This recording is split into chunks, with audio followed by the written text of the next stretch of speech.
Emma and her friend left the cinema, enjoying the movie they had watched together. Her friend left her and Emma continued walking on foot. Suddenly, someone approached her from behind and struck her forcefully on the head. When she woke up, she found herself in a room covered with plastic bags and cardboard. The terrified girl tried to stand up but felt a sense of imbalance. She reached for the door handle and exited the creepy room, only to find herself in a beautiful house, unlike the room where she was held captive. In front of her stood a young man who told her that he found her unconscious on the road and brought her to his house. He had her phone in his hand and handed it to her, asking her to call her family to reassure them. She felt extreme fear towards him, but she reluctantly approached to take her phone. Suddenly, he threw the phone away and laughed hysterically in her face, causing fear to creep inside her. The girl ran towards the door to escape the house, but it was locked. She rushed to the kitchen, grabbed a knife, and threatened the young man with it, warning him not to come near her or else she would kill him. He approached her calmly, took the knife from her hand and mercilessly stabbed it into her thigh. The girl screamed in pain and tried to pull the knife out of her body, but he frightened her by saying that if she did so, blood would gush out, leading to her death. Terrified, the girl crawled back to the room she had exited from. She opened her bag and found her Bluetooth earphones inside. She put them in her ears, hoping someone would call her, and she could answer before the deranged man noticed her phone. Indeed, her mother called her phone.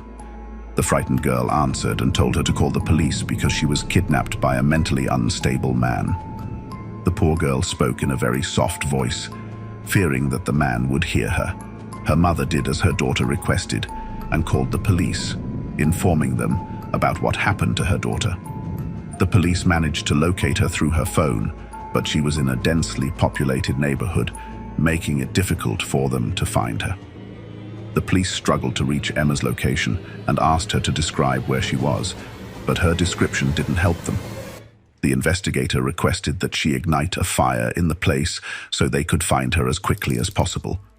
He asked her to find a lighter or matches and create a fire around her, trying her best to protect herself from any potential harm. She found a lighter in the bathroom, but unfortunately, it didn't work. The investigator advised her to remove the top part of the lighter and drag it on the ground to create a spark. She followed his instructions, but her balance was disrupted, feeling extreme weakness. The entire rescue team worried for her and feared for her life. At that moment, her mother spoke to her, encouraging her to do it in order to regain her freedom and allow others to help and save her. She managed to ignite the fire, but before she closed the bathroom door, she lost consciousness. After an intensive search, the rescue team finally pinpointed her exact location. They entered the house, and the first person to enter found the deranged man waiting for them. He had a knife to his own neck, threatening them to retreat, or he would kill himself mercilessly. Of course, they were trained to handle such situations and managed to avoid him, restraining his hands. They entered the room where the girl was, and the fire exploded from there throughout the entire house. As for the girl, she was completely unconscious and suffered from smoke inhalation, causing her to choke. The doctor did everything possible to treat her and carried her to the ambulance.